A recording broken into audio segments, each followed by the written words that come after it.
Delaware Valley's leading news program with meteorologist Adam Joseph, Christy Iletto, Sarah Bloomquist, and Brian Tav. Now at 4, a major winter storm is brewing, and it frankly couldn't come at a worse time. Millions of Americans are in the crosshairs of this complex system just as they try to make their way to their Christmas destinations. It is Wednesday afternoon. I'm Brian Taff. And I'm Jillian Mealy in for Sarah Bloomquist. And the big story on Action News is that storm that is gaining strength right now over the northern plains and Midwest. It will bring blizzard conditions to some, which is expected to have a ripple effect on travel across the country. While we will not see any snow here at home, we will get a taste of the storm's power beginning tomorrow, which is prompting an AccuWeather alert already today. Meteorologist Adam Joseph now standing by live in the Weather Center with more on what we can expect heading into this holiday weekend. Adam. Yeah, and the storm taking over much of the country, and it's got snow, it's got flooding rains, it's got wind, it's got Arctic air, and you can see Minneapolis at 0, Detroit 31, 41 degrees right now in Philadelphia. So that air continues to move in, and with that fresh Arctic air, it really ignites the storm overnight. Starting to see the precipitation expanding east of that low near Omaha, Minneapolis. This is where snow will start to push its way into Chicago late tonight, into the day tomorrow. So the travel impacts for your Thursday will be hefty from Minneapolis, Chicago, St. Louis to Memphis. Snow there, Toronto, heavy rain along the Appalachians, Pittsburgh. We'll have moderate delays, Philadelphia, Raleigh, Cincinnati with rain here. Strong winds ramp up, and then that area just expands on Friday, the worst of the travel days. Chicago, Cincinnati, Philadelphia, Raleigh, Boston, Quebec, Halifax. I mean, it's really the eastern half of the country taking the brunt with this storm. So that AccuWeather alert is in effect for Thursday and Friday. Heavy rain for us, 1 to 2 inches. Strong winds, 50 to 60 plus mile-an-hour wind gusts Thursday night and again on Friday. It will end as snowflakes for most of us, and then that flash freeze sets in as temperatures just plummet Friday after lunchtime. In fact, speaking of Friday in the morning, 52 here is what it'll feel like, 25 below St. Louis, 10 below Memphis, and by the end of the day on Friday, even 4 o'clock in the afternoon, we crashed to 4 degrees for that feel-like temperatures well below 0 just to our north and west. That is going to put a halt on some of our plans here Friday afternoon. We'll chat more about that and the cold Christmas ahead coming up in just a little bit, guys. Okay, Adam, thank you. And as you just showed us, folks in the northern plains are already feeling the effects of this storm. Video from Montana earlier today shows the first flakes starting to fall there, with wind chills reaching negative 50 degrees. As that storm gains strength, travel delays are expected to ramp up during one of the busiest times of the year. Of course, we've already seen a number of delays today at a very busy Philadelphia International Airport. Airlines are offering waivers now to allow people to change flights to avoid headaches. And it's not snow that has officials in our area concerned about this storm. It's the combination of heavy rain, strong winds, and the eventual arrival of the most frigid air of the season. New Jersey correspondent Trish Hartman is live in Pennsauken now with more on the preparations being made. Trish. Well, Jillian, people have so much to do over the next couple of days, and this weather is not going to help. So from utilities to transportation to small businesses, they're all watching this storm very carefully. The roads are dry now, but tomorrow heavy rain is expected to move in, along with strong wind gusts, 50 to 60 miles per hour, strong enough to potentially bring down tree branches and power lines. We've been watching this one closely. PECO's chief operating officer says the company has brought in 100 extra technicians from Connecticut and Virginia, and they're standing by to help with any power outages that may come just before the holiday. We knew that we were going to need some additional help with the outages, because we certainly want to make sure that we're preparing our customers for Christmas. After that rain moves through, temperatures are expected to plummet. Hardware stores like True Value and Marlton are stocked with ice melt and shovels. And companies like RPM Heating and Air Conditioning are bracing themselves for a lot of calls from people with no heat. Usually just, gas furnaces that don't work, heat pumps that freeze up. Service manager Raymond Moore says check your air filters, and if something isn't working properly, get it fixed now. If you have noises that aren't normal, call. Get it looked at before the cold snap hits. Now, we also heard from PennDOT and NJDOT today, and they're preparing, but because of the timing of this storm, any brine that would be put down on the roads would get washed away from the rain. Now, on both sides of the river, they say they will be standing by with salt trucks to treat the roads when it's time. Reporting live in Pensacola, New Jersey, Trish Hartman, Channel 6 Action News. Jillian. All right, Trish, thank you. And be sure to download the 6 ABC app to stay on top of the storm. There, you'll be able to find the latest forecasts from our team of meteorologists and live looks from Storm Tracker 6 radar, even if the power goes out. Well, people in Manayunk are dealing with quite the mess today. Not one, but two water mains burst this morning, sending muddy water just gushing into the streets. It was like that all morning. That flow has since been shut off, but the work for those impacted is really just getting underway. Action News reporter John Paul has been on the scene all day. He joins us now live in Manayunk with what progress has been made so far, John. Well, I know they're making progress, Brian, but I think there's actually still some water coming down the street. I'm going to kind of walk this way and show you what we're looking at. Of course, we've got debris all over the streets here, and you still have some of that water flowing down in Manayunk. Look at that. And this has been going now for, what, 9 hours at least? Big area they're working on right now is just up here, but there's also a break down here. So we got two breaks within just about a block of each other, and we also know that street crews are here. They're salting these roads to try to prevent it from freezing.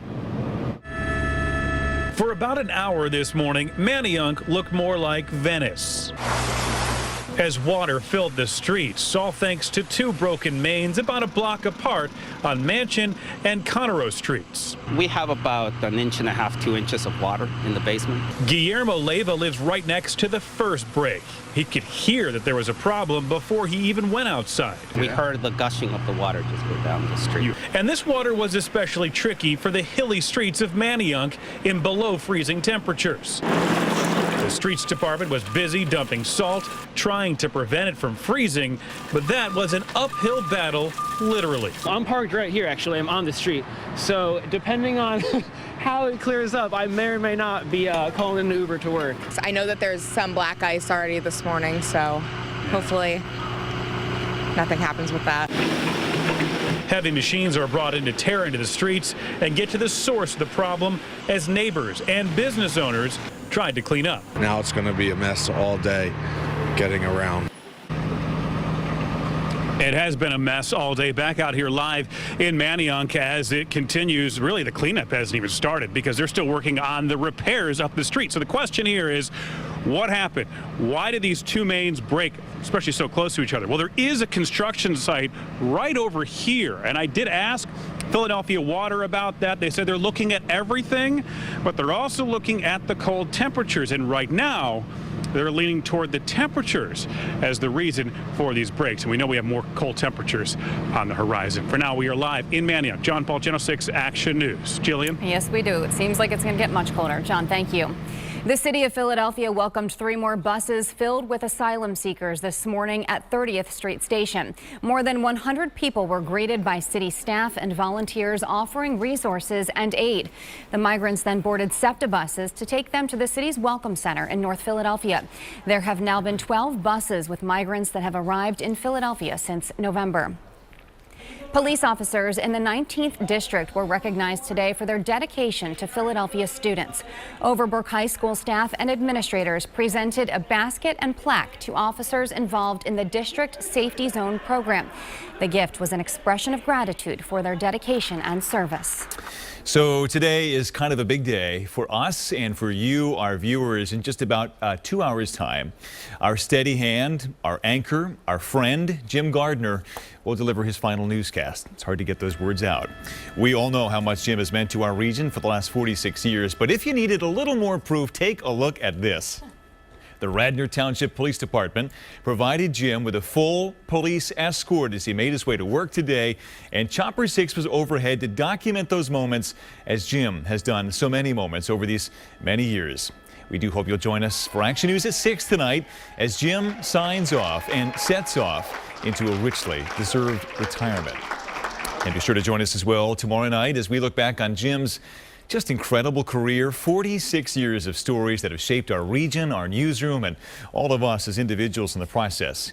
We celebrate Jim Gardner tomorrow night at 8 p.m., but of course that's been going on all day and all week here, and frankly, we don't want it to end. A lot of stories, a lot of tears, a lot of hugs. Yeah. You know, he's special to all of us, to everyone at home. So definitely be watching. Been quite a day today. You know who else is special? Jessica Boynton. Sure do. The Action News traffic report. Live with a first look at the afternoon commute here today. Hey, Jess. Special for a whole bunch of different reasons, I'm sure. I'm sure that's what you meant, guys. We're watching things out in Broomall right now. So on the Blue Route, moving southbound just near the Westchester Pike off-ramp, we're seeing some delays here. There's an accident scene just up ahead with it being partially blocked. So now we're slow there, and then we're seeing some southbound delays as well. If you're moving through Center City, you're not so fast. The Vine Street Expressway moving westbound just around Broad Street. We have this off into the right-hand shoulder.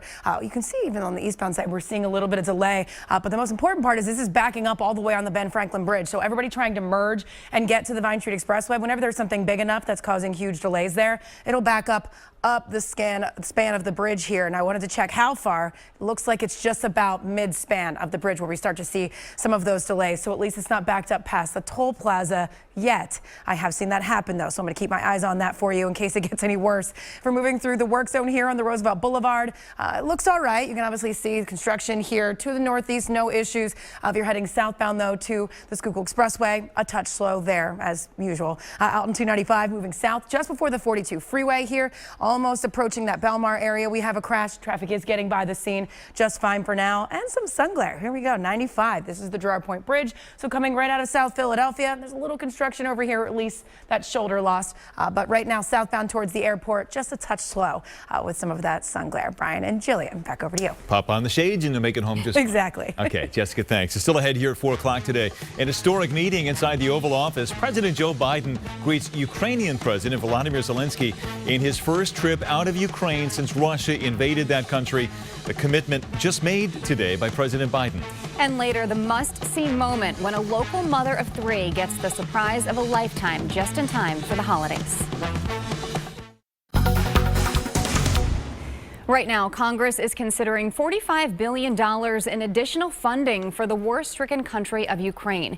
The expected vote comes on the same day as Ukrainian President Volodymyr Zelensky made a surprise visit to the United States. He met with President Joe Biden at the White House before he addresses a joint meeting of Congress tonight. The Biden administration also announcing today an additional $2 billion security assistance package, which will include Patriot missiles for the first time. We're going to continue to strengthen Ukraine's ability to defend itself, particularly air defense, and that's why we're going to be providing Ukraine with Patriot missile battery. It has been 300 days since Russia first invaded Ukraine. This is the first time Zelensky left his country since the invasion. Embattled FTX founder Sam Bankman-Fried has agreed now to be extradited from the Bahamas to the United States. Fried is facing criminal charges related to the rapid collapse of the cryptocurrency exchange he founded. He was arrested in the Bahamas last week at the request of the U.S. government. The 30-year-old could potentially spend the rest of his life in jail if convicted on the charges against him. Well, the House January 6th committee is expected to release its final report on the findings of its investigation today. The full report is the culmination of the committee's inquiry into that attack on the United States Capitol. The committee concluded that former President Donald Trump was ultimately responsible for the violent riot. Members laid out a trove of evidence for why Trump should be prosecuted by the Department of Justice for several crimes. All right, take a look at Wall Street here this Wednesday afternoon, and a nice change of pace here. The stocks rising significantly today. The Dow Jones up 527 points. The Nasdaq up 162.25. The S&P 500 also up just about 57 points on the day. Yeah, we like seeing those green arrows. And folks who are doing last-minute holiday shopping in Center City have more places to choose from this year. That's because for the second consecutive year, more stores have opened than closed. That's according to Center City District officials. 80% of storefronts are occupied, which is up from 45% during the summer of 2020. And it is nearing the 89% occupancy before the pandemic. They also say there is a shift happening in the types of stores that are opening. While some companies have chosen to focus on online retail, others are doing the opposite. What we've seen is the backfill of a lot of these spaces by these emergent digitally native brands, Glossier, Brooklyn, and Gorjana. I think some of the ones that are coming soon include Outdoor Voices, Flaherty, Third Love. I mean, quite frankly, these are brands that my teenager knows more about than I do. So I think there's a little bit of a generational shift happening as well. Yeah, it's interesting. Some stores that start online and then open retail stores. And we are also told 47 more stores are opening soon. And that's really good news. It is. All right, well, our weather computers are working overtime here today as we are tracking that very eventful, complex system making its way in our direction. Yes, it is. Meteorologist Adam Joseph is in the Weather Center, and the timing of this is just rough for so many. Really rough, and it's long lasting with these impacts. The first being a flood watch. Flood watch in effect tomorrow afternoon through Friday morning. The Delaware Valley to the north in northern New Jersey, the Lehigh Valley, even the Poconos. This area getting 1 to 2 inches of rain. The ground is rather solid right now over the last several nights of well below zero freezing temperatures, that is. So there'll be a lot of excessive runoff into the creeks as well as the roadway. So first you got to watch the water, then the wind, then the freeze. Right now 39 Allentown, Trenton, 41 Philadelphia, 42 in Millville, 38 in Cape May. Satellite radar, we see moisture gaining some momentum off of the Atlantic down to the Carolinas. Storms starting to ramp up in the Midwest. These are the two pieces starting to come together. So as you head out the door tomorrow morning, we should get through that morning rush hour without any rainfall. Temperatures near freezing. Rain comes in, and it's rain from the start here across the entire area. Could you get a couple of sleet pellets in the farther northern hills near Reading and Allentown? Sure, but it's a rain event. This is lunchtime. Just pouring for the evening rush tomorrow. Low visibility, ponding on the roads as temperatures warm into the 50s, mid 50s to near 60 here. 10 o'clock tomorrow night. There could be a rumble of thunder, powerful winds over 50 miles an hour tomorrow night with that rain. A bit of a break Friday morning with temperatures in the 40s. Then the Arctic front comes through, and you are going to know when that front barrels through. You'll get rain flipping over to maybe some snow squalls here with temperatures at 10 a.m. crashing to the 20s to the west, still above freezing in Philadelphia, but by 4 o'clock in the afternoon, air temperatures in the teens, so we will not have time to dry out most surfaces as that Arctic front comes through before those temperatures drop. So that flash freeze, we've been talking about this for days, continues to be a main concern on Friday. Main highways, it is possible. Hopefully they treat those well and they're highly traveled to try to dry it out a little bit. But walkways, driveways, overpasses, secondary roads, a high risk that it becomes a slick, almost ice skating rink as those temperatures plummet with the ground wet. So your 4-day at 4 forecast. Thursday, heavy rain develops, flooding possible, 48. Powerful winds Thursday night, and with the front on Friday. Rain going over to wet snowflakes, then the freeze as temperatures fall from the 50s in the morning to teens by afternoon. Saturday, wind chills in the single digits all day for Christmas Eve, 21. No precipitation over the weekend, but Christmas Day, just 25.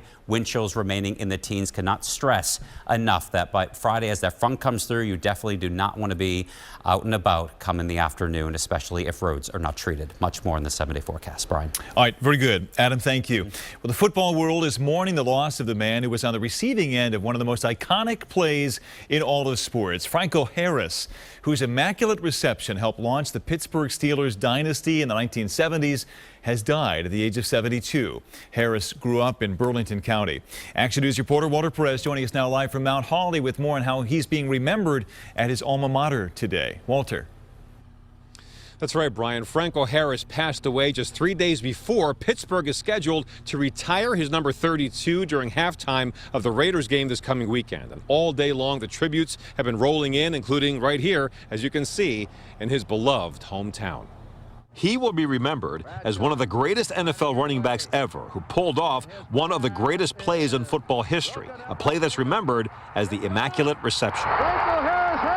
But in this part of Burlington County, Franco Harris will also be remembered as the icon who never forgot about his hometown. He loved Mount Holly. Carmen Sella was Franco's running backs coach at Rancocas Valley High School back in the 1960s. He loved this little town where he grew up, and he always came back, would donate money, would give us money in our group to give to the recreation. And that is just one of the many reasons why Rancocas Valley High School has a Franco Harris shrine set up in the front lobby. And Bob Sapp, who was an offensive lineman for Rancocas Valley back then, says even after a Hall of Fame career, he and Franco remain friends. He and I always had a little running joke. He would see people and he'd say, yes, Bob did block for me.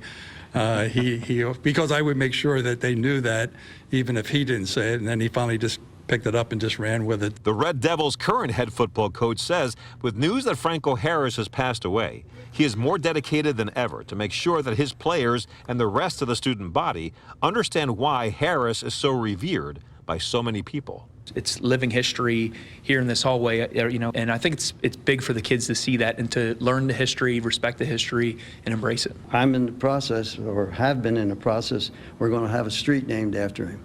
But as a person, he was super, super. A Penn State legend, 4-time Super Bowl champion, and Pro Football Hall of Famer, Franco Harris has passed away at the age of 72. Reporting live from Mount Holly, Walter Perez, Channel 6 Action News. Brian and Jillian. Yeah, what a legacy in professional sports, and of course right there where it matters most in his hometown. Walter, thanks. More Action News after this. Well, Santa and Mrs. Claus ditched the sleigh for today because this is pretty darn cool, too. They led a convoy of fire trucks and police cruisers down the streets of North Philadelphia. They had a very special mission there this morning during the 24th Police District's annual Children's Christmas Motorcade. 3 deserving families were chosen to get a big delivery of gifts ahead of Christmas Day. Oh, so special. And so is this. There was some high-flying excitement in Hunting Park today to lift the spirits of pediatric hospital patients. Superheroes including Captain America, Black Panther, Spider-Man, and more were called in to clean the windows at St. Christopher's. The characters rappelled from the roof and worked their way down, waving to children on each and every floor. These workers came from Facilicare Solutions based in Mount Laurel, New Jersey. A holiday made for a single mom. Her story caught the eye of local businessmen looking to do good, and she was rewarded big time. Oh, what's going on here? That's her. It's me! It's me! I love this reaction. Single mother of 3, Brianna Brown of Upper Darby, was ecstatic as she received the keys to a new car and a house full of furniture valued at $40,000, courtesy of Danny's Auto and Best Buy Furniture. Philly rapper Gilly the King and Wallow were on hand to share in that gift-giving process. Following and commenting on a post on social media is all it took for Brianna. Jordan Lulu of Best Buy Furniture went through every comment, and he saw her story in particular. Yeah, we love to give back. We love our customers. They're our family, and anything and any time that we have to give back to them, we want to do so. Now, Brianna Brown says she does everything for her kids, calling this new ride her kids' car. Guys. A new car and a new house with all that furniture. Good stuff. Merry Christmas indeed. Absolutely. Maggie, thank you. Action News at 4 continues right after this. Hello again, 4:30 now, and Action News continues with an AccuWeather alert issued for that massive storm system set to impact our region over the next 48 hours. Yeah, we are expecting everything from heavy rain to powerful winds and a flash freeze, and it all starts tomorrow morning. A little bit of everything for more on what is to come. Let's get right over to meteorologist Adam Joseph, tracking all of it in the Weather Center. Yeah, quiet now, but tomorrow morning that rain starts to approach from the south and west. Right now we're seeing the beginning stages of the storm developing in the nation's heartland here on Storm Tracker 6 Live. All snow at this point. Blizzard conditions are likely in this region of the country. So if you expected to travel anywhere in the northern plains, Great Lakes, Chicago, down to St. Louis, starting tomorrow, it is going to be a nightmare trying to get out west. Also heading down south, heavy rain and strong winds tomorrow as well. 7 a.m. It is dry here, but soon after that rain sets in, it's a soaking rain for the evening rush hour. Morning rush should be just fine, and it's all water, even up into Williamsport, the Poconos, northern Pennsylvania, southern New England. This is all rain to start for the entire day on Thursday. In fact, there's a flood watch up. We could see between 1 and 2 inches of rainfall. The Poconos, Lehigh Valley, between 2 and 3 inches of rain. So it's a super soaker, powerful wind. So with this AccuWeather AccuWeather alert here.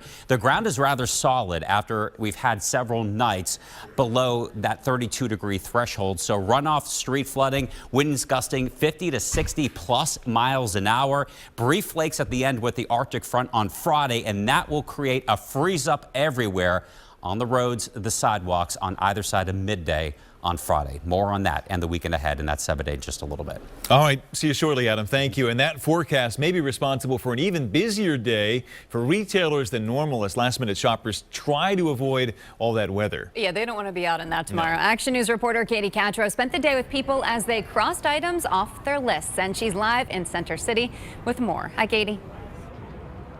Hi, Jillian and Brian. I think most people out here listen to Adam's forecast because they're out here in big crowds today doing their last-minute holiday shopping, as you can see over here, and they've really been out all day long. The weather is fabulous today. I know tomorrow is supposed to be really, really bad. Many people downtown say they are getting their holiday shopping done today because of the expected weather tomorrow. We're not coming out in the rain with a little one. Some vendors at Christmas Village said they may board up the next 2 days. I think tomorrow we're gonna close. And hopefully Saturday, it's going to be a nice day and we can catch up. Good weather is definitely important for us because also with the rain, it means less people, less shoppers. And with that also, we can't have like our clothing out or anything, so it's kind of difficult with the bad weather. But for today, shoppers said they wanted to make a point to shop outside in Center City. No, I like these activities around the holiday season, and they have nice things, gifts you can get for loved ones. It's definitely great. I like that these are local vendors, I think, for the most part. So it's good to be able to give back to our community. Yeah, now as the sun is going down, many people are stopping by after work with bags in their hands. And a lot of people we spoke with also said that they are procrastinators, but the weather is helping push things along and they are getting stuff done early by getting it all done today. I'm reporting live here in Center City. Katie Catro, Channel 6, Action News. Back to you. Just a little bit extra inspiration to get that list done. Katie, thank you. Well, a SEPTA train destroyed a car in Lansdowne, Delaware County today. Chopper 6 was over the scene along the unit block of South Union Avenue. You can see that severely mangled white vehicle off to the side of the tracks. Witnesses told authorities the car tried to cross in front of the train when it was hit. We're still waiting at this point to find out if anyone was hurt here. Police are searching for 4 men accused of carrying out a brutal robbery inside a West Philadelphia laundromat last week. Officials released this surveillance video showing the assailants following the victim into that business in the 5100 block of Market Street. This back on December 12th. The men immediately attacked him, stealing his prescription medication and wallet. Gratefully, the victim was not seriously hurt here. If you've got any information on this crime, you're asked to contact police today. Well, as inflation continues impacting our pocketbooks, one of the places it's hitting consumers hardest remains the grocery store. You know, it really does. And so for the first time in 4 years, our friends at Consumers Checkbook have gone shopping in the Delaware Valley to compare prices as well as quality. Our Nydia Hahn joins us now live in studio to break down some of the results. Nydia. Yeah, we are saving with 6 ABC today, finding out where you can save money, how you can save money on your groceries. Checkbook looked at 20 grocery stores and delivery services in our area. And the result at one popular chain surprised its researchers so much, they shopped it again to make sure they got it right. Everything went up in the past year. Eggs, milk, butter. You gotta buy everything on sale. So Consumers Checkbook went shopping.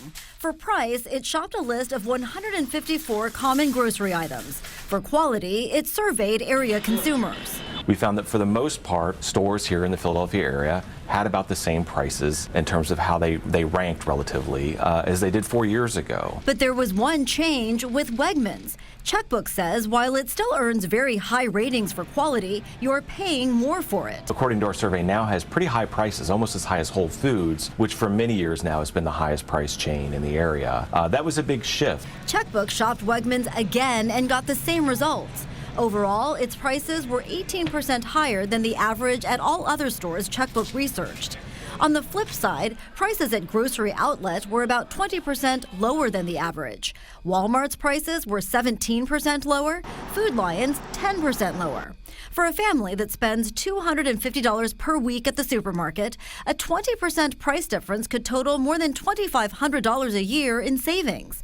A 10% price difference would total $1,300. But one warning, you may sacrifice some quality and selection. For instance, Grocery Outlet carried only 27% of the items on Checkbook's list. Here in the Delaware Valley area, there's really no good option anymore if you want high quality products, high quality produce and meats, for example, and you want to save money or at least not overpay. So if it doesn't cost you a lot more gas money, Checkbook recommends shopping at several stores to get all the items on your list.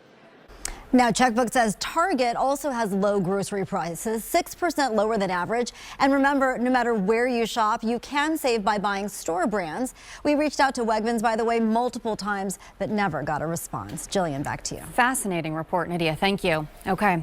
And now to this. Hundreds of children in Delaware are now better prepared for the incoming frigid temperatures. Operation Warm delivered more than 500 coats to Ritchie Elementary School in Newport during a special parade today. A convoy of nearly 30 vehicles, including a fire truck with Santa, unloaded dozens of boxes outside of the school. Students were also treated to a performance by the Sixers Drumline Band. Still to come on Action News at 4, did you have an ingredient house or a ready-made one? If you don't know what that means, stick around because you probably had one at least. Yeah. And before we head to break, we are getting set to bid farewell to our friend and our colleague, Jim Gardner, tonight by taking a look back. Here's what he had to say about the idea of leaving Philadelphia. It just never occurred to me to leave. There were a couple of opportunities earlier on. I never gave it a moment's thought. I loved living in Philadelphia. I loved the city. I loved the region. I loved Channel 6. I loved the sports teams. And I was creating a family and raising a family.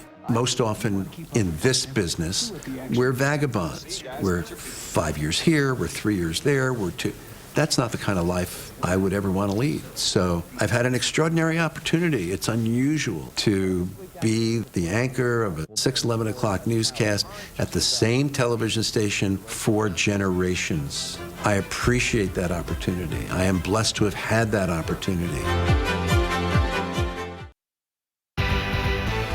It's time now for Big Talkers. Is this Grinchy or a practice of gratitude? We're all weighing in on this one. A debate is raging online about Christmas morning and the best way to open up presents in a frenzy or a controlled, timed manner.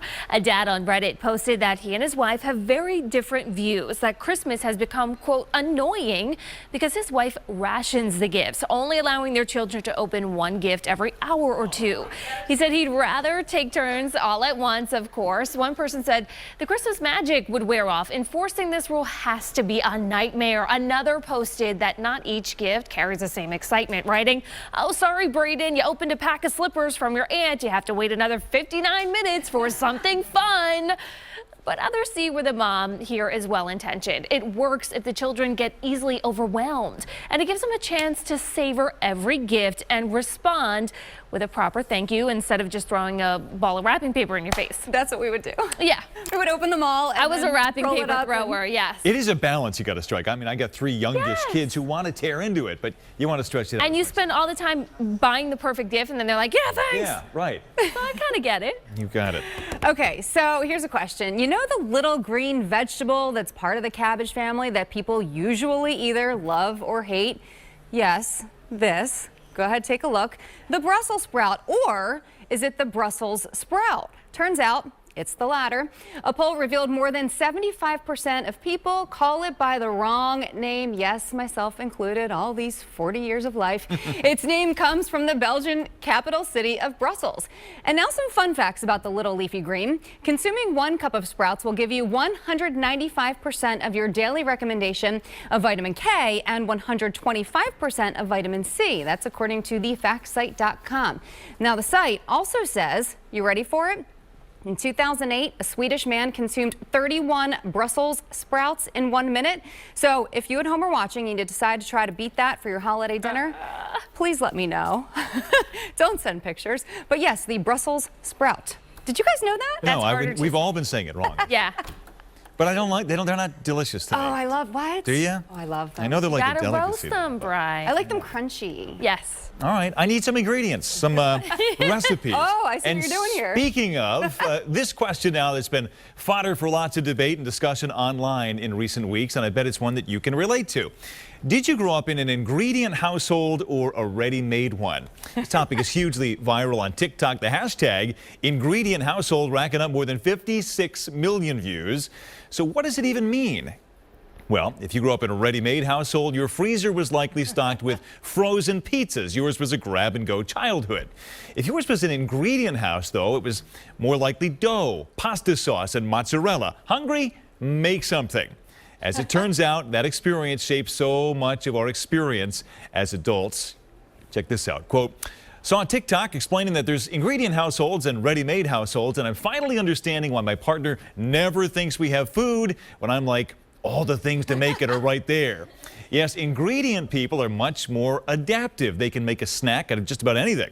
A spoonful of peanut butter, for instance, croutons, the ingredients are the snack.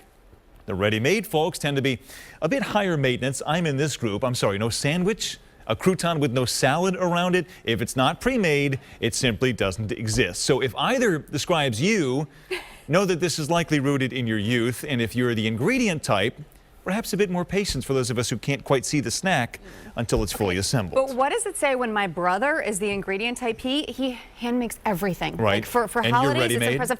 I can't make anything, but we did grow up kind of with both. So I don't believe there's one or the other. I don't know. Maggie? I'll eat 70 olives for dinner. That's all I have to say. I'm all about the ingredients. Or 31 Brussels sprouts. Yes. Oh my goodness. Thank you guys. All right, what do you say we get another check on the roads right now? Hey, Jess, she's been over there laughing. I'm thinking. I'm realizing, and I have an explanation now for why I had a handful of chocolate chips last night when I wanted something sweet. There it is, guys. It's ingredients. Watching the Schuylkill Expressway, though, to start westbound, right around Bear Avenue. Looks like some of this is pulling out of the way. Disabled vehicle right here on this westbound side, only allowing one lane to get by the scene. I wanted to check in with drive times here because they are massive and really for no reason. From the length of the Blue Route to the Vine, both directions are just about 40 minutes, 42 minutes on that eastbound side. Speeds into the teens, so everyone is out and about right now. Out in Towamencin, Old 40-foot road, north and south at Bridge Road. There's a crash there as well. Brian and Jillian. All right, Jessica, thank you. I'm grateful we got through talkers because this would have been a tough transition. We want to take you live to the White House now where President Joe Biden and Ukrainian President Volodymyr Zelensky have just met. They are now holding a joint news conference. That's right, and this is the first time Zelensky left his country since the invasion. Let's listen. Because leadership through this terrible crisis has inspired the Ukrainian people, as you have done, Mr. President, and the American people and the entire world.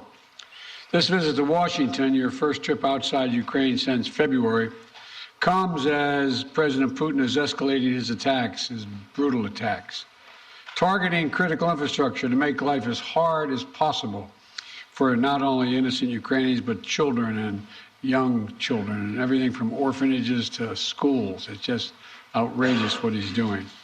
And as we've heard as we head into the new year, it's important for the American people and for the world to hear directly from you, Mr. President, about Ukraine's fight and the need to continue to stand together through 2023. This visit also falls on the 300-day mark of Russia's brutal invasion of Ukraine. 300 days since Putin launched an unprovoked, unjustified, all-out assault on the free people of Ukraine. 300 days of Ukrainian people showing Russia and the world their steel backbone, their love of country, and their unbreakable determination, and I emphasize unbreakable determination, to choose their own path. To Ukrainian people, I say to them all, you have demonstrated, you've shown your strong stand against aggression in the face of the imperial appetites of autocrats who wrongfully believed they might be able to make might right, and they're not able to do it. Thus far, they've stood alone, and but you haven't stood alone. You have had significant help. We've never stand alone. You will never stand alone. When Ukraine's freedom was threatened, the American people, like generations of Americans before us, did not hesitate. The support from all across this country, Americans of every walk of life, Democrats and Republicans alike, had the resources and to rebound and resounding united way to provide unequivocal and unbending support for Ukraine. Because we understand in our bones that Ukraine's fight is part of something much bigger. The American people know that if we stand by in the face of such blatant attacks on liberty and democracy and the core principles of sovereignty and territorial integrity, the world would surely face worse consequences. And as I said, when Putin rolled his tanks into Ukraine in February, American people are prepared to have us stand up to bullies, stand up for freedom. That's who we are as Americans, and that's exactly what we've done. Even before the invasion began and Putin threatened Ukraine by building up his forces, we helped make sure Ukraine would be prepared to defend itself, even before they crossed into Ukraine. We provided a steady stream of defensive weapons, including air defense systems and artillery, ammunition, and so much more. And we've not done it alone. From the very beginning, the United States rallied allies and partners from around the world to stand strong with Ukraine and impose unprecedented, and I emphasize unprecedented, sanctions and export controls on Russia, making it harder for the Kremlin to wage this brutal war. More than 50 nations have committed nearly 2,000 tanks and other armored vehicles, more than 800 artillery systems, more than 2 million rounds of artillery ammunition, and more than 50 advanced multiple rocket launching systems, anti-ship and air defense systems, all to strengthen Ukraine. Together, we provided billions of dollars in direct budgetary support to make sure the Ukrainian government can keep providing basic fundamental services to the Iranian people, like health care, education, and emergency personnel. This includes another $2 billion that in direct budget support from the American people that the World Bank distributed earlier this week. We provided humanitarian assistance to help the millions of Ukrainians who have been forced to flee their homes because of Putin's inhumane, brutal war. Communities across Europe have opened their hearts and their homes to help Ukrainians in need. The United States has been proud to welcome more than 221,000 Ukrainians seeking refuge since March of 2022, including as part of Uniting for Ukraine, as part of our Uniting for Ukraine program. And today, USAID is committing more than $374 million in urgently needed humanitarian assistance for Ukraine. This will help provide food and cash assistance for more than 1.5 million Ukrainian people, as well as access to health care, safe drinking water, and help stay warm in the winter for more than 2.5 million Ukrainians. The United States and our allies and partners around the world have delivered a broad range of assistance at historic speed and has been critical to bolstering Ukraine's success thus far. Ukraine has won the Battle of Kyiv, has won the Battle of Kherson, has won the Battle of Kharkiv. Ukraine has defied Russia's expectations at every single turn. And President Zelensky, you have made it clear that he is open to pursuing, well, let me put it this way. He's not open, but you're open to pursuing peace. You're open to pursuing a just peace. We also know that Putin has no intention of stopping this cruel war. And the United States is committed to ensuring that the brave Ukrainian people can continue to defend their country against Russian aggressions as long as it takes. And I want to thank the members of Congress for their broad bipartisan support to Ukraine. And I look forward to signing the omnibus bill soon, which includes $45 billion in additional funding for Ukraine. I'll also sign into law the National Defense Authorization Act, which includes authorities to make it easier for the Department of Defense to procure critical munitions and defense materials for Ukraine and other key materials to strengthen our national security.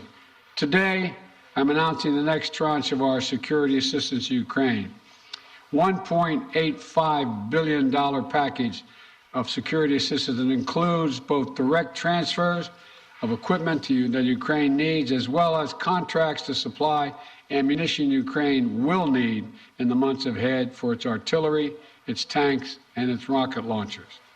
Critically, in addition to these new capabilities, like precision aerial munitions, the package will include a Patriot missile battery, which will train Ukrainian forces to operate as part of the ongoing effort to help bolster Ukraine's air defense. This could take some time to complete the necessary training, but the Patriot battery will be another critical asset for Ukraine as it defends itself against Russian aggression. Altogether, today's new security assistance with humanitarian funding amounts to $2.2 billion in additional support for the Ukrainian people. We should be clear about what Russia is doing. It is purposefully attacking Ukraine's critical infrastructure, destroying the systems that provide heat and light to the Ukrainian people during the coldest, darkest part of the year. Russia is using winter as a weapon, freezing people, starving people, cutting them off from one another. It's the latest example of the outrageous atrocities the Russian forces are committing against innocent Ukrainian civilians, children, and their families. And the United States is working together with our allies and partners to provide critical equipment to help Ukraine make emergency repairs to their power transmission systems and strengthen the stability of Ukraine's grid in the face of Russia's targeted attacks. We're also working to hold Russia accountable, including efforts in Congress that will make it easier to seek justice for Russia's war crimes in Ukraine. Let me close with this. Tonight is the fourth night of Hanukkah, a time when Jewish people around the world, President Zelensky and many of the families among them, honor the timeless miracle of a small band of warriors fighting for their values and their freedom against a much larger foe, and how they endured and how they overcame. How the flame of faith, with only enough oil for one day, burned brightly for 8 days. The story of survival and resilience that reminds us that the coldest days of the year, that light will always prevail over darkness, and hope drives away despair. And that the human spirit is unconquerable as long as there are good people willing to do what is right. This year has brought so much needless suffering and loss to the Ukrainian people. But I want you to know, President Zelensky, I want you to know that all the people of Ukraine to know as well. The American people have been with you every step of the way, and we will stay with you. We will stay with you for as long as it takes. What you're doing, what you've achieved, it matters not just to Ukraine, but to the entire world. And together, I have no doubt we'll keep the flame of liberty burning bright, and the light will remain and prevail over the darkness. Thank you for being here, Mr. President. We're going to stand with you.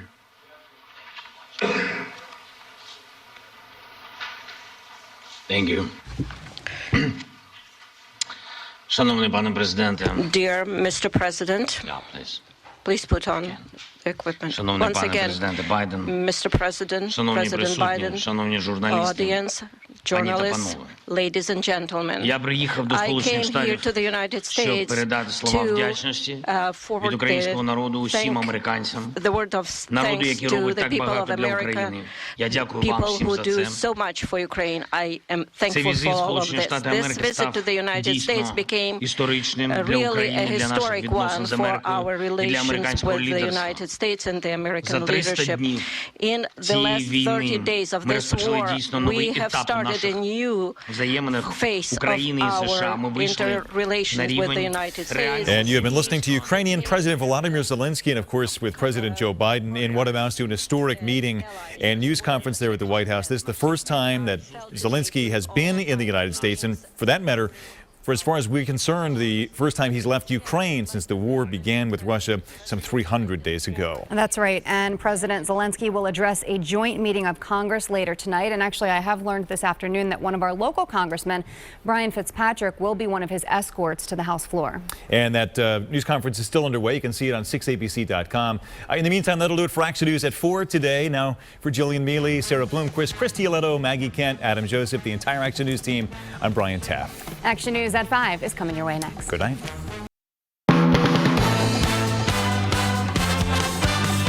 Action News. Delaware Valley's leading news program with meteorologists Cecily Tynan, Alicia Vitarelli, Shari Williams, and Rick Williams. Now at 5, a massive storm is forming and threatening to paralyze travel during this busy holiday week. Almost the entire country will be seeing the effects of the system that'll bring blizzard conditions, damaging winds, and a drastic drop in temperatures. It is Wednesday night. Shari is off. Maggie Kent is joining us. And the big story on Action News is the winter storm that will be sweeping across our region right before Christmas Eve. More than 90 million people are under weather advisories. Let's get right out to meteorologist Cecily Tynan, tracking the latest timing of this holiday storm. Could not be worse for travel. Exactly, because it's coming during really the busiest travel time of the year. The low pressure I'm tracking is across the northern plains, and this is creating some heavy snow. It's being fueled by true Arctic air. That temperature in Minneapolis right now, 0. We made it up to 42 degrees today.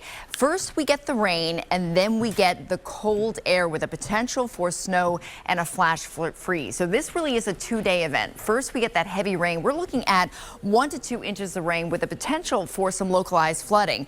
It'll come with some strong winds, the potential for some convective activity, which are thunderstorms tomorrow night. That's when those winds could be gusting 50 to 60 miles per hour. And then on Friday, we get the Arctic front. That could come with some snow showers, maybe even some snow squalls. The bigger concern will be the flash freeze, where with the temperatures dropping so quickly, anything wet will be freezing over solid. And this is not just confined to our area. This is a really far-reaching storm. Travel impacts tomorrow, you can see they will be high across the Midwest through the Great Lakes just west of our area. And then on Friday, the travel impacts really expand all across the Midwest, the Northeast, even down through the Tennessee Valley, and of course, including our area. I will break it down region by region and talk about the coldest Christmas Eve and Christmas since 1989 to follow coming up in the full AccuWeather forecast. You definitely want to stay weather aware over the next few days. Wow, I was just 10 years old then. Wow, that's a long time.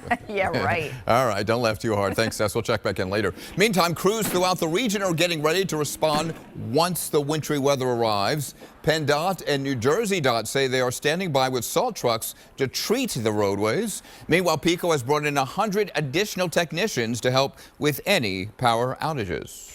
Now, travel, of course, as Cecily mentioned, will be challenging as we get closer to Christmas. Many airlines are already canceling flights, and drivers are now hitting the road a little bit earlier than expected to avoid those slick spots. Action News reporter Brianna Gallagher, she's live at Philadelphia International Airport with the travel troubles right now. Good evening, Brianna. Hey, good evening, Maggie. Well, most people dream of having a white Christmas, but nothing's going to be pretty about the weather over the next few days. That is why travel experts are recommending you move up your plans early if you can. This weather throws a significant monkey wrench into those travel plans, whether you plan to go by car or plane or other modes of transportation. Friday, which according to AAA would be the peak holiday travel day, is now going to be the most dangerous. Whether you're shopping, whether you are heading to the grocery store, whether you're traveling to your destination, it's going to be treacherous, if not dangerous, out there on the roadways on Friday. AAA predicts that nearly 1.3 million people throughout Philadelphia will be traveling this holiday season. 90% of those will be traveling by car, like the Pedrick family, who already planned to beat the rush before learning about the weather. We didn't even pay attention to the weather. I was just like, we're leaving today, but we left super early. Like Santa, some people have to travel no matter what the conditions are. Truck drivers recommend staying home if you can. Don't go on the road if you don't have to, and try to stay off the major highways that are going to jam up if you eventually crash.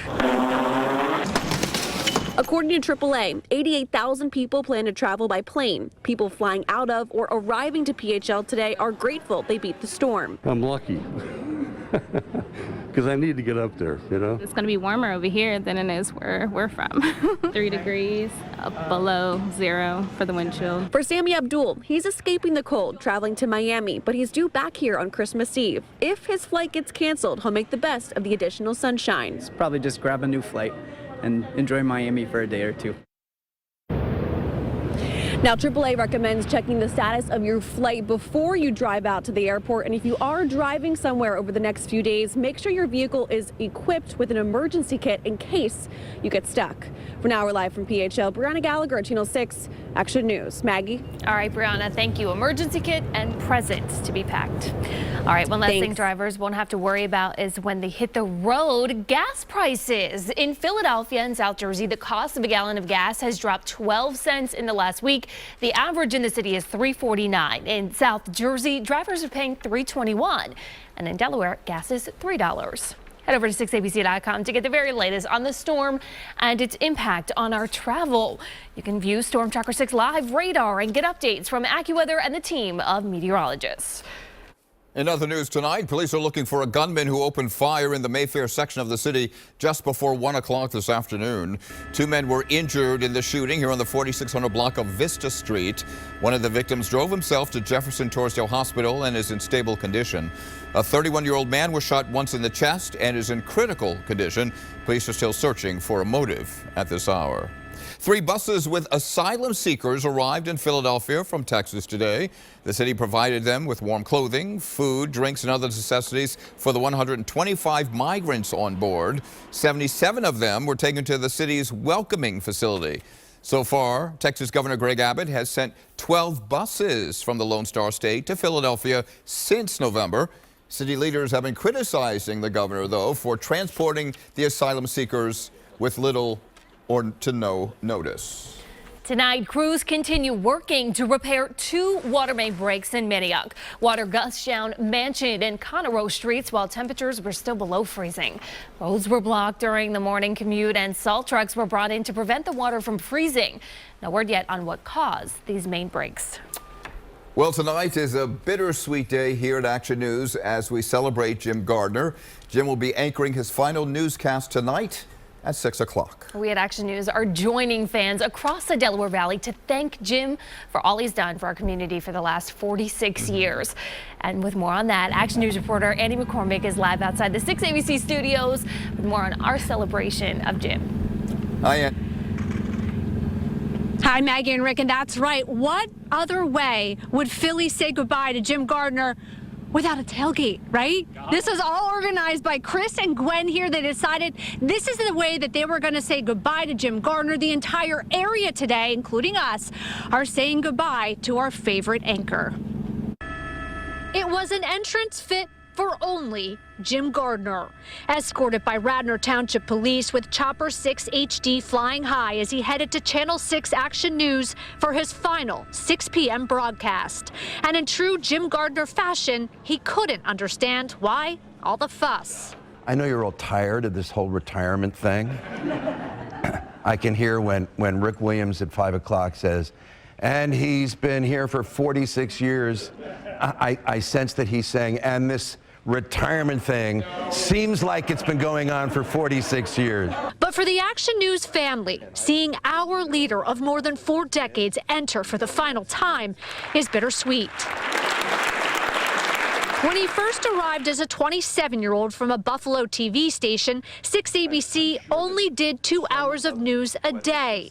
The station grew to become the dominant news station in the region. And thank you for allowing me into your home so late at night for the past 45 years. It was a year ago Jim made the announcement he would retire from the 11 p.m. newscast and hand the reins to Rick Williams. He spent the past year still anchoring the 6 p.m. newscast. He will pass that baton to Brian Taff beginning tomorrow.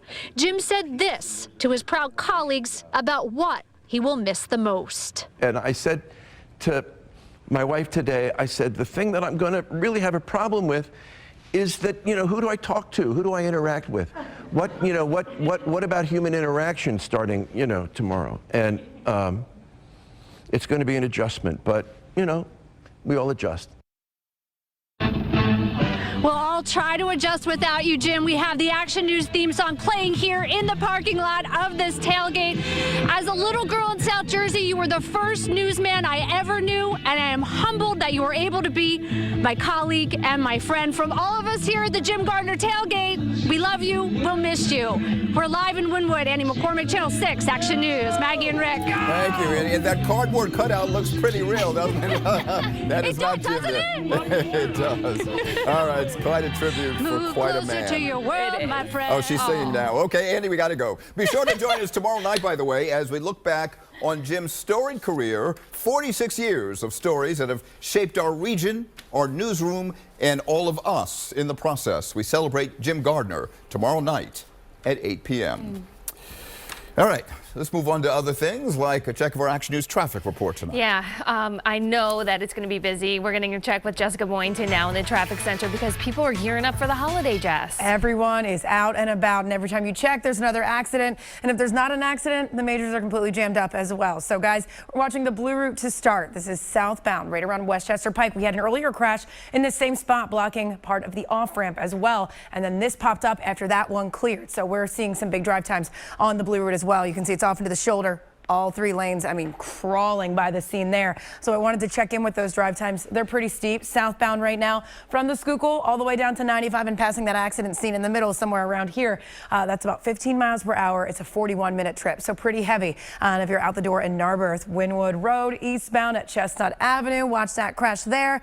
And here's the Vine. I mean, just string of brake lights both directions, east, west. Same goes for the Schuylkill Expressway. Rick and Maggie, back over to you. All right, Jess, we'll check back in at 5:30. Thank you. And still to come on Action News, the Ukrainian president is in Washington, D.C. Details of his first trip since the Russian invasion. Plus, cutting back on coffee.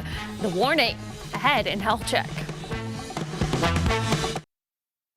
Congress is considering an additional $45 billion in aid for Ukraine. Today's expected vote comes on the same day that President Volodymyr Zelensky made a surprise visit to the U.S. First of all, I really all my appreciations from my heart, from the hearts of Ukrainians, all Ukrainians, from our nation, strong nations, all the appreciations to you. First of all, Mr. President. And tonight, Zelensky will address Congress in a joint meeting. During his visit with President Biden, the administration announced another $2 billion security assistance package. For the first time, this aid package includes Patriot missiles.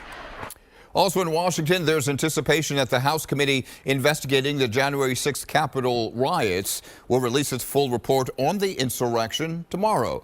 The release will mark the end of the panel's extensive probe of that 2021 attack. The bipartisan group released a summarized version on Monday, which said that former President Donald Trump was ultimately responsible.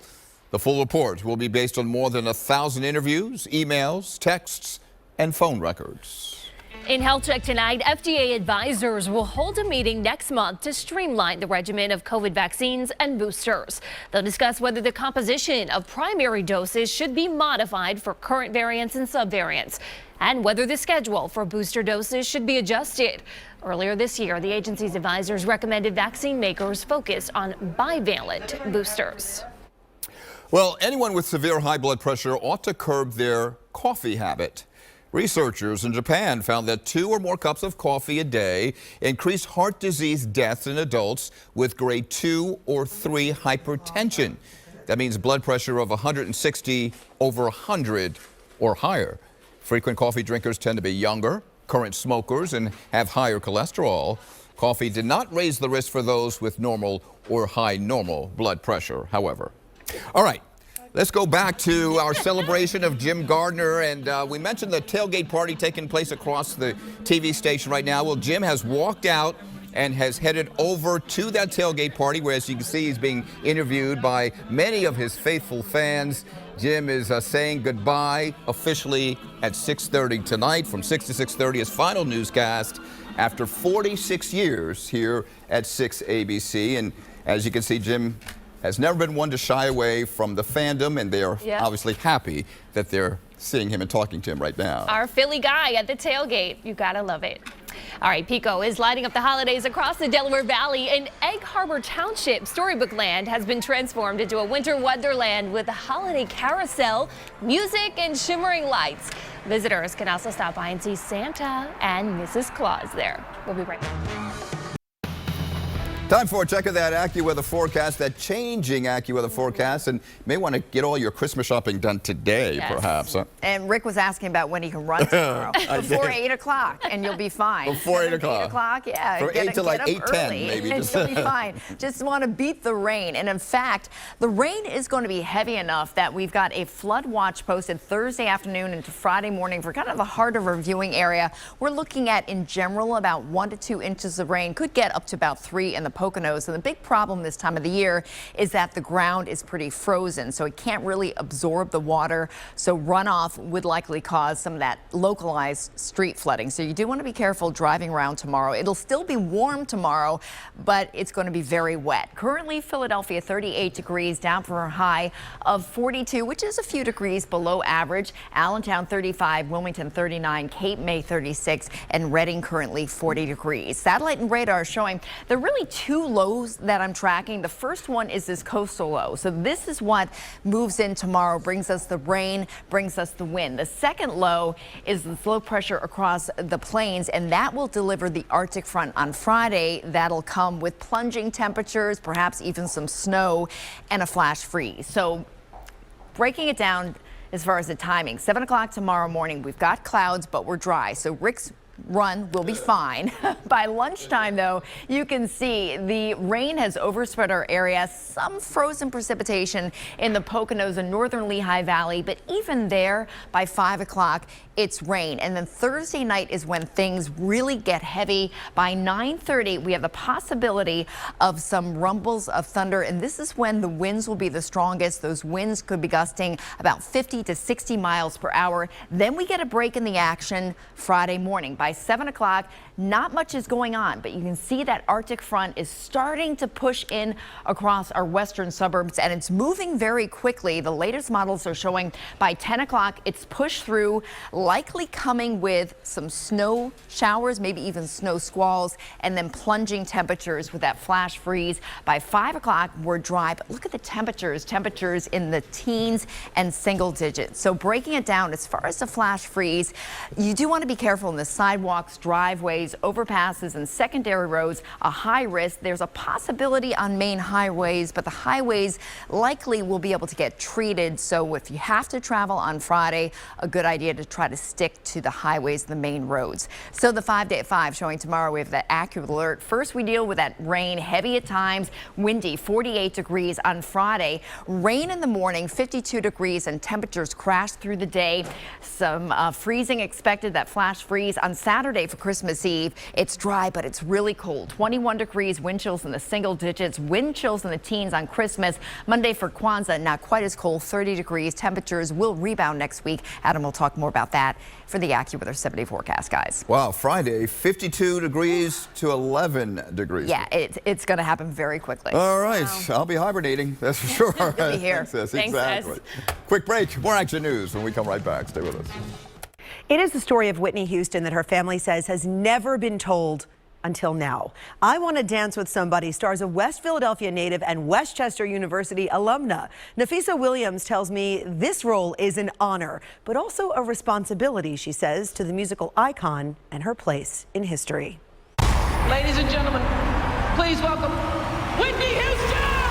It feels like a concert, right? But also with some personal moments that you may not have known about her mixed in there. That's where West Philly's Nafisa Williams enters the story, playing Whitney's close friend and companion, Robin Crawford. I was learning things about her, particularly her relationship with your character, Robin.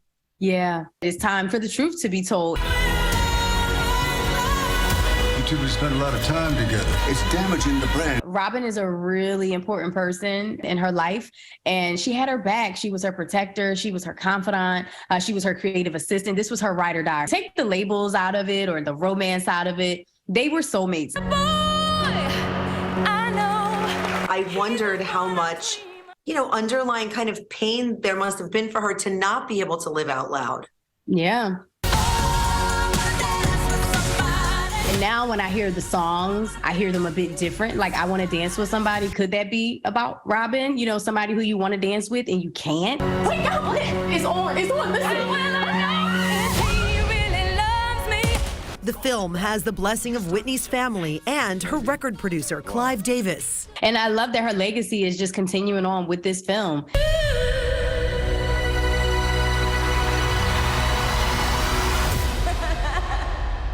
Chills. Nafisa tells me she's thrilled to be sharing the premiere of this film with her family here at home in West Philly, especially during the holidays. I Want to Dance with Somebody is in theaters everywhere on Friday. Oh, I can't get it out of my head and my heart. Yeah, it looks What a like soundtrack. looks like a winner. Yes. Thank you, Alicia. Much more still ahead on Action News Wednesday night. Meet the vocal coach who helped some Eagles players become singers for their first Christmas album. We got all that and more when Action News comes right back. Action News continues with meteorologist Adam Joseph, Alicia Vitarelli, Jamie Apodi, Shari Williams, and Rick Williams. 5:30 now, Wednesday night. Shari's off. Maggie Kent joining us, and we're beginning this half hour with breaking news. Action News has learned the man wanted for shooting a Philadelphia Parking Authority enforcement officer is now under arrest. Last week, police identified the suspect as 39-year-old Tremaine Salisbury. He was arrested today near 55th and Girard Avenue. He's accused of shooting and critically wounding the PPA officer in Frankfurt the day after Thanksgiving. Salisbury is also suspected in a gas station shooting in the Bronx 3 days prior. The wounded PPA officer is now out of the hospital. And we are tracking a major winter storm across the nation. The timing could not be worse. As the holiday travel rush begins, a powerful storm moving across the country, creating that travel trouble. It is set to hit some of the country's largest airports, causing a ripple effect of delays and cancellations. The major storm will bring more than a foot of snow and possible blizzard conditions to the Midwest. More than 90 million people are under winter weather alerts, and more than 87 million are under wind chill alerts. The alerts stretch across 37 states, dipping as far south as the Texas-Mexico border. After the rain and snow move out, temperatures will plummet, making it the coldest Christmas in decades. This unpleasant weather has many procrastinators now scrambling a little bit to get those last-minute Christmas gifts before the rain moves into the Delaware Valley and that chilling cold. Action News reporter Katie Catro is live in Center City with the last-minute shoppers. Katie. Hi, Maggie. Let's take a look at those procrastinators here behind me. We got a lot here in Philadelphia. Lots and lots of people are out here doing their last-minute shopping, and I've got to tell you, they've been out here all day long. Tomorrow will be a mess, so today is the day. Many people downtown say they are getting their holiday shopping done today because of the expected weather tomorrow. We're not coming out in the rain with a little one.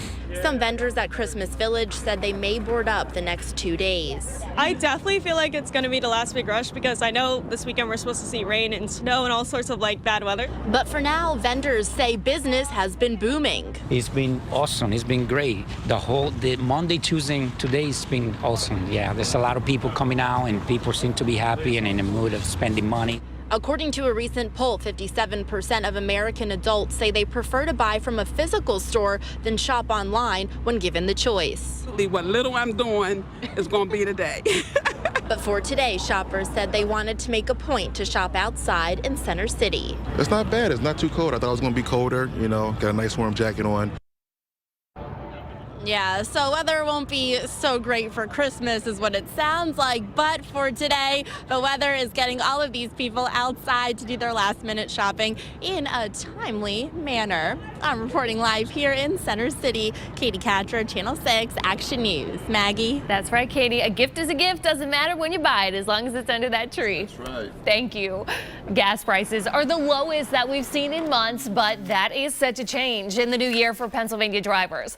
The gas tax, which is already among the highest in the country, is about to go up again. According to PennDOT, there's a 2013 state law that requires it to go up a few cents, from just under 58 cents per gallon to more than 61 cents a gallon.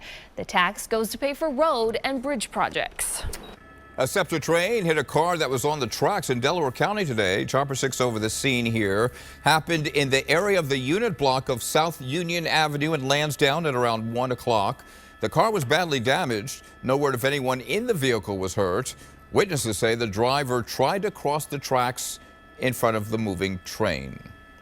Police are looking for 4 men tonight who brutally attacked a man inside of a West Philadelphia laundromat. Surveillance video captured the crime happening back on December 12th at the business on the 5100 block of Market Street. The suspects hit the man, bringing him to the ground. They then stole his prescription medication and wallet that he had on him. Police say the victim sustained minor injuries. Philadelphia's Chestnut Hill Hospital will have a new owner in 2023. On January 1st, the hospital will officially be acquired by an alliance group created by Temple Health, Redeemer Health, and Philadelphia College of Osteopathic Medicine. The 148-bed hospital was sold by Tower Health, which closed down 2 other hospitals in Chester County earlier this year. It will be renamed Temple Health Chestnut Hill Hospital. Several Philadelphia police officers received the red carpet treatment today. Overbrook High School recognized 4 men and women in uniform from the 19th District. Officers Corey Moore, Geneva Russell, Ernie Williams, and Robert Barr have served the Overbrook neighborhood through a partnership with the District Safety Zone program. Each officer received a plaque you see there with their name on it, a sign of gratitude for keeping students and the entire community safe. Well, a Philly special Christmas featuring 3 Philadelphia Eagles football players will be released in its entirety on Friday. You can call it another gift from the team this season, with the proceeds going to a number of local charities. Alicia spoke to the vocal coach who helped these guys get ready. What a job and what an opportunity for West Philadelphia singer and musician Eliza Hardy-Jones. She tells me what it was like to work with Jason Kelsey, Jordan Mailata, and Layton Johnson on their very first musical collaboration. It was awesome. They were so much fun to work with. And good. So good.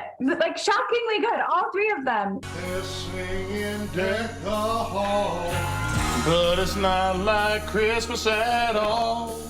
I remember when you were here and all the fun we had last year. Like Lane's super beautiful, like baritone is just so smooth and southern. And Jason has such a great character voice. I mean, they're all great, great singers. Fun. The album was produced by the War on Drugs drummer Charlie Hall. He was the one pumping his fists, and you see him there. Eliza is a member of the band and even sings on the Eagles Christmas album. I didn't know those guys at all. I knew that Jordan was an incredible singer. I said, I'm dreaming of a white Christmas. It's like the world I used to know. Part of your job as a vocal coach is to both like provide the technical foundation so that the guys can sing the best they can.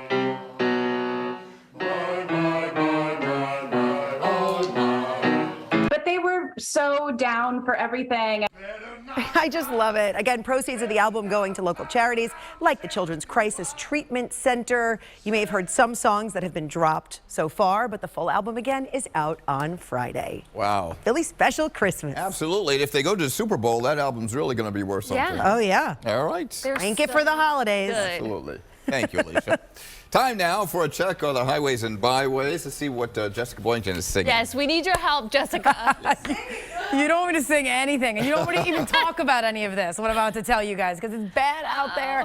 Everyone is out today. We just had an accident seen clear out of the way on the Blue Route southbound side near Westchester Pike. So what's left is major delays right in here. You kind of can see up there some flashing lights. They just drove away a second ago. Out in West Goshen, there's a crash on Route 100 southbound. A lot of delay there near Route 202. And if you're heading out the door in Lower Moreland, we have a crash on County Line Road at James Way as well.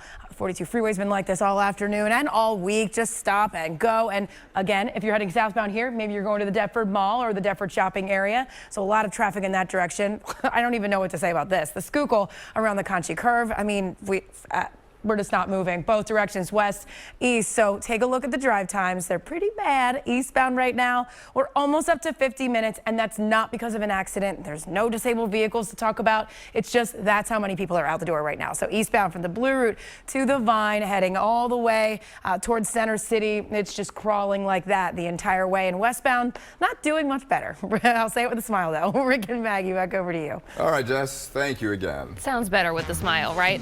Still to come in action news tonight, it's looking more likely that the Eagles will have a backup in play this Saturday against Dallas, but his teammates have all the confidence in him. They sure do. And of course, we continue to celebrate Jim Gardner as he prepares to retire tonight. Coming up, Jim pays tribute to two incredible co-anchors that we lost, Gary Papa and Jim O'Brien.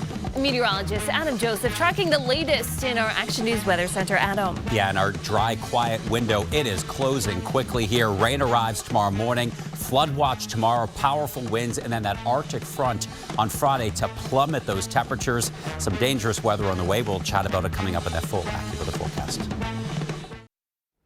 Sports tonight, and it's looking less likely that Eagles quarterback Jalen Hurts will play in Saturday's matchup against the Dallas Cowboys. All right, one clear sign, he missed practice today. Deuces. Yeah, I thought maybe he would play the first half, but you don't think maybe he'll play any of the game? I highly doubt it. Okay. Yeah, Jalen Hurts did not practice today. He has not practiced all week. With the Cowboys game just 3 days away, it would seem less and less likely that Hurts will be out there. So Gardner Minshew, who's doing his best Hurts impersonation in practice, right down to the dance moves. The coaching staff is getting him up to speed. Minshew has only taken 25 snaps this season. His teammates still have a lot of confidence in him. You know, he's just a very smart football guy. You know, he knows the game plan inside and out. He knows where he's going with the ball. He's played enough that he can read defenses. He knows what the defense is going to do before they do it, and he can eliminate the reads that he can't go to. And he looks sharp there. Franco Harris has died. The longtime Steeler running back was best known for the immaculate reception from the 1972 playoffs. Harris was a part of 4 Super Bowl teams. He is in the Pro Football Hall of Fame. Before attending Penn State, Harris went to Rancocas Valley Regional High School in Burlington County. Franco Harris was 72 years old. The Sixers have hit a nice groove tonight. They'll host the Detroit Pistons, the team with the worst record in the NBA. The Sixers are riding a 5-game win streak. That's a season high. Joel Embiid has played well during that stretch. He's averaging 30.6 points and 11 rebounds per game during this win streak. But it's not just him. It's been a total team effort. I think knowing what we're trying to get to, continuing to have that pace that we have, I really think it starts on our defensive end. You know, when we get stops, we're able to get that ball up the court a lot faster. You know, we're not taking the ball out and walking it up the court. So I feel like that definitely helps us out a lot. And just continuing to do what we've been doing. We'll have more from the Sixers coming up next half hour. Back over to you guys. All right, Deuces, thank you. And we're about 15 minutes away from Jim Gardner's final big story. He is signing off tonight after 46 incredible years at Action News. And we are continuing to celebrate his legendary career. Here's Jim paying tribute to 2 incredible co-anchors we lost, Gary Papa and Jim O'Brien. Throughout the 90s and 2000s, the Delaware Valley turned to the team of Jim Gardner, Dave Roberts with AccuWeather, and Gary Papa with sports. They were the most watched, most beloved team for nearly 2 decades. My time with Dave Roberts and Gary was magic. It is a family. It truly, truly is a family. Do we get along all the time? Does your family get along all the time? With all the love and good-natured hijinks that come with it. This is a talented broadcaster. You really are. Why's that? To be able to make sense out of this kind of a script. People enjoy seeing you be human. Jim and Gary bonded over their love of sports. There was a wonderful bond between the two of them, and I just kind of tagged along. Even though some might have said the straight-laced Jim and the wildly energetic Gary had opposite personalities. There was the odd couple type thing with the two of them. And that was fun to watch. Gary was larger than life. His talent was immense. He was a little scattered sometimes and a little disorganized, and that just added to the whole Gary Papa thing. Gary was named sports director at Channel 6 in 1990. Even though he'd been working at the station for years, winning over Jim was a challenge. Gary did it through his infectious humor and wit. When Gary announced to viewers in 2004 that he was battling prostate cancer, he also knew he had the love and support of his desk mates. I'm me. Everything's the same, and I'm really in the best shape of my life, and I got 2 best guys in the world to be here for everything. That's correct. Your family. Oh, I wasn't talking about you too. We'll be back. We love you, you know that. We'll be back with Gary's Sports Report in just a moment. More than you know. The last year with Gary and his difficulties, yeah, we needed each other. In 2007, Gary would share with viewers that he was undergoing chemotherapy once again. It was such an emotional experience for me sometimes sitting next to him. And when he died, it was brutal. It wasn't Jim's first experience with tragedy on set. Weatherman Jim O'Brien died unexpectedly in a skydiving accident in 1983. Most of you have never met him personally, but many of you will shed some tears tonight. Undoubtedly, many of you already have. We certainly will understand if you do. There have been many tears spilled here at Channel 6, and there will be many more. Jim, we will miss you more than you could ever know. Chris. Thanks, Jim. So, in a sense, you know, I lost Jim O'Brien to clearly an untimely, tragic death, and then we lost Gary. It's just not supposed to happen, or maybe it is, but I certainly wasn't prepared for it. O'Brien was already an established star in Philadelphia by the time Jim landed on the anchor desk here, just 27 years old. Not everyone was sure it would work out with this young and eager out-of-towner. Jim credits Jim O'Brien with helping him evolve into a better anchor. Jim O'Brien, who ended up being a very, very good friend, and what a mentor. Not a mentor by him lecturing me and overtly teaching me television, but a mentor simply by watching him. We are also taking a special look back tomorrow night. Be sure to join us for an hour-long primetime special tomorrow evening at 8 o'clock, the day after Jim's final 6 p.m. broadcast. That's tonight on Action News at 6. So the celebrations and the goodbyes continue. A living legend and anchor in every sense of the word. The exclusive AccuWeather forecast is coming up next. Let's take a live look from our Sky 6 cameras at the Center City skyline on a chilly Wednesday night, but it's going to get chillier. Meteorologist Adam Joseph will have the details on that massive winter storm heading our way. Students in South Jersey are making the holidays a little bit brighter while also showing off their skills. Nearly 24 kids from Egg Harbor Township High School in Atlantic County made these wooden ornaments as part of their advanced manufacturing class at the Ideal Institute of Technology.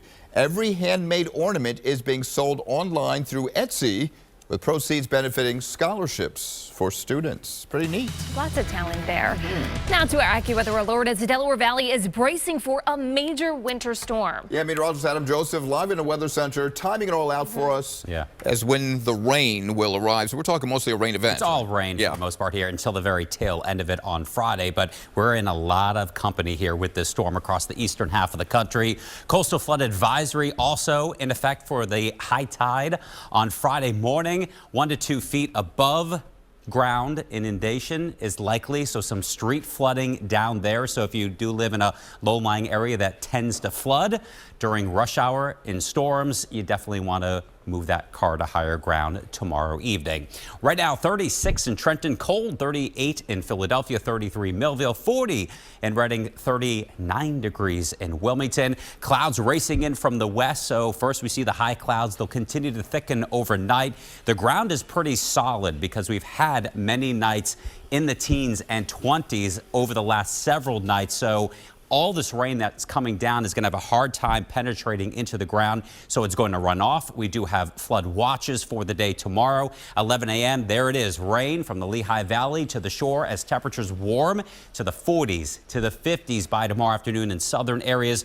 And tomorrow evening's commute, it is just a wall of water ponding on the roads. Winds are picking up. Could even get a rumble of thunder here tomorrow late evening and overnight as temperatures surge into the 50s, near 60 degrees with buckets of rain. 1 to 3 inches of rain is likely. And then we'll watch the Arctic front coming in from the west here, 7 a.m. on Friday morning.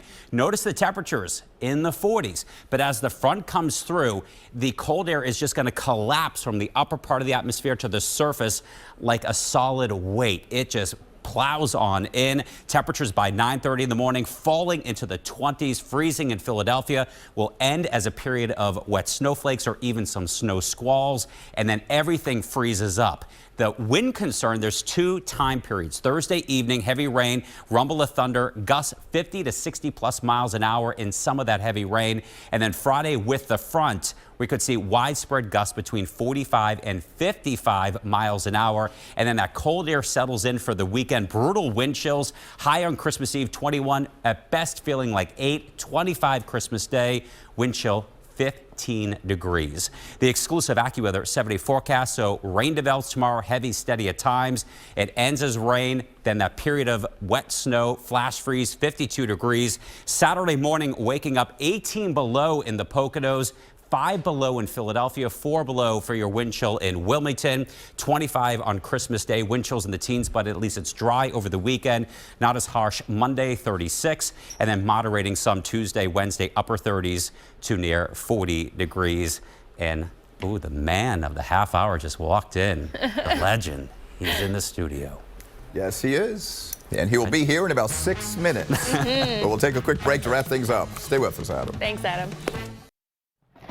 And just as temperatures are set to drop this week, hundreds of children in Delaware will have brand new coats to stay warm.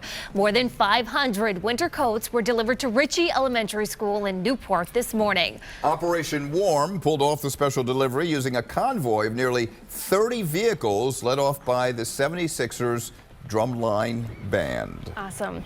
Right now, our Jim Gardner is standing by for the final time, his last newscast at Action News before he retires. Now for meteorologist Adam Joseph, Cecily Tynan, Jamie Apodi, Deuces Rogers, Alicia Vittorelli, Shari Williams, Maggie Kent, the entire Action News team. I'm Rick Williams. Thanks for joining us. We'll see you later tonight.